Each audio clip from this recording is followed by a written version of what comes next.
All right, let's jump right into this explainer and dismantle a trap that honestly almost every team falls into at some point. We're talking about the accidental hierarchy between the idea people and the execution people. You know exactly the dynamic I mean, right? The visionary versus the bureaucrat, the systematic thinker versus the, well, unserious dreamer. Today, we're popping the hood to look at the actual mechanics of ingenuity and logic. We're going to see how we generate ideas versus how we process them, and exactly why your team absolutely needs both of these working together to ship anything real. So look at this. In the life cycle of an idea, neither the creative generator nor the analytical refiner is the boss. A crown or a wrench, yeah, they just don't belong here. Treating this dynamic like some sort of rigid org chart or hierarchy is literally the fastest way to make sure your best ideas never actually survive contact with reality. Moving on to section 1, the idea origin dial, where thinking naturally starts. Let's clear up exactly what this behavioral dimension is measuring, because it's super important. This dial, it's not a measure of intelligence, and it is definitely not a measure of competence. The high end is not more creative than smart, and the low end isn't smart but totally unimaginative. Instead, think of this dial as showing us directional aim. It's literally just measuring where a person's thinking naturally starts. One end leaps forward into the completely unproven, right? The other end points backward, aiming to stress test and tighten up what we already have.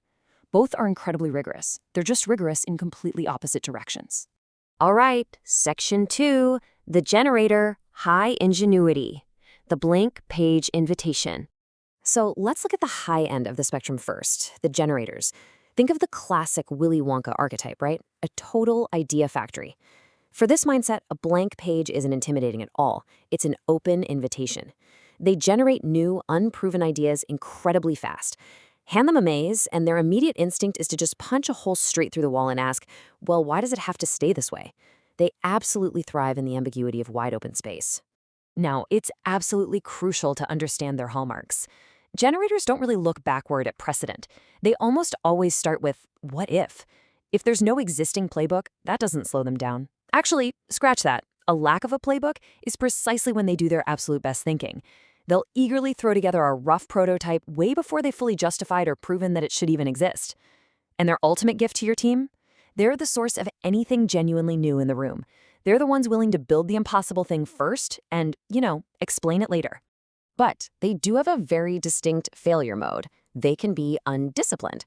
Since they get so energized by the newness of a problem, the second that initial novelty wears off, they can kind of just lose interest. They'll pitch ideas without stress testing whether they'll actually work out there in the real world, often leaving this messy trail of half-finished concepts behind them. And usually, they just expect someone else to do the heavy lifting of formalizing the whole shebang.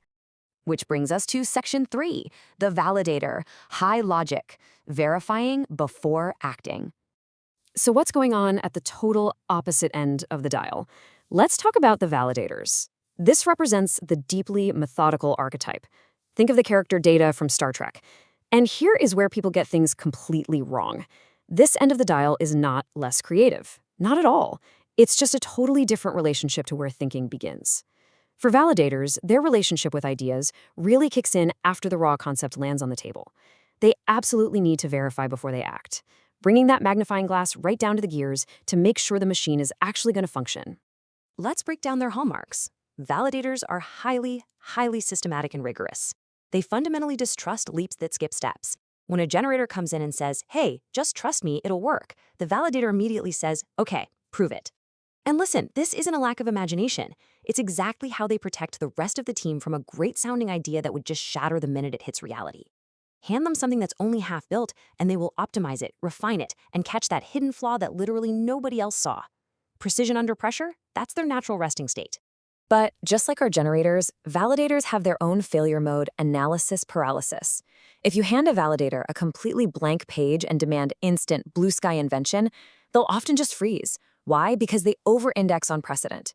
They demand proof before an idea has even had the chance to earn any.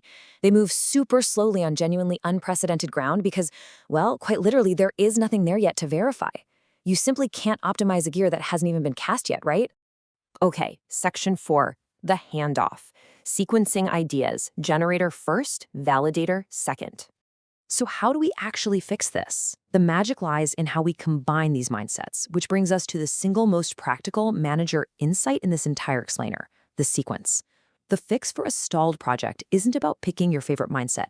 It's about sequencing them on purpose. Check this out. Step 1, let the high Ingenuity generator create the raw, rough prototype. Step 2, you hand it off to the high logic validator so they can apply that rigorous gear and checklist thinking. And step 3, you actually get a finished, checked product that works in the real world. And this right here perfectly illustrates what happens when you ignore that sequence. If you sequence backwards, your ideas will inevitably break. If you ask your analytical validator to just invent something from nothing, you're going to get a stalled, blank page. If you ask your generator to validate and QA their own raw idea, you're going to get a shipped product that completely breaks the very first time a customer touches it. The order of operations here is completely non-negotiable if you actually want to succeed. Let's look at Section 5, Mind the Fit Gap, Role Demand versus Natural Wiring. You know, this handoff dynamic also perfectly explains why historically great employees can suddenly just become disengaged or stop performing altogether. It's a gap mechanic. Most of the time, a person's underlying wiring isn't the problem, it's the fit. R&D and blue sky concepting roles naturally reward high ingenuity generators. But if you dump a generator into a strict QA optimization process, they are going to check out or go completely rogue.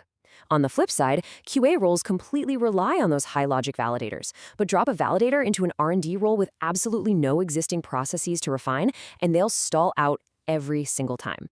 Let's make this concrete. The next time a big initiative just dies on the vine, I want you to read the stalled idea using this exact framework. Ask yourself, did a brilliant concept fail simply because it lacked stress testing? Like, was it never handed to a validator who's actually built to operationalize it? Or, on the flip side, was there blank page paralysis because a brilliant analytical thinker was unfairly asked to invent a brand new process from scratch, instead of just being asked to refine an existing one? Asking the right question completely changes how you manage your team. Finally, Section 6, a relay, not a ranking. The bottom line up front. All right, let's bring all of this together and dismantle the absolute biggest myth about these traits. We need to be very clear about what this information is not for. First off, it is never, ever for ranking who is smarter in the room. Like we said, both ends are equally rigorous. They're just rigorous about completely different things. It's also not for labeling someone as uncreative or unfocused. Honestly, those labels are usually just symptoms of a huge mismatch between what someone was asked to do and how they're naturally wired. And finally, this framework doesn't replace having actual conversations with your team. Instead, it's a prompt. Use it to figure out exactly where in an idea's life cycle someone does their absolute best work. Which brings us to our bottom line up front. This is a relay, not a ranking. Nothing, and I mean nothing, ships without both of these jobs getting done. Whether you're a leader or a teammate, your job is to know who hands off to whom. Because making sure an idea travels successfully all the way from a blank page into reality, that is where the real work lies. So I'm going to leave you with this final thought. Look back at the last major project your team really struggled with. Did you lack ingenuity? Did you lack logic? Or did you just get the handoff completely backwards?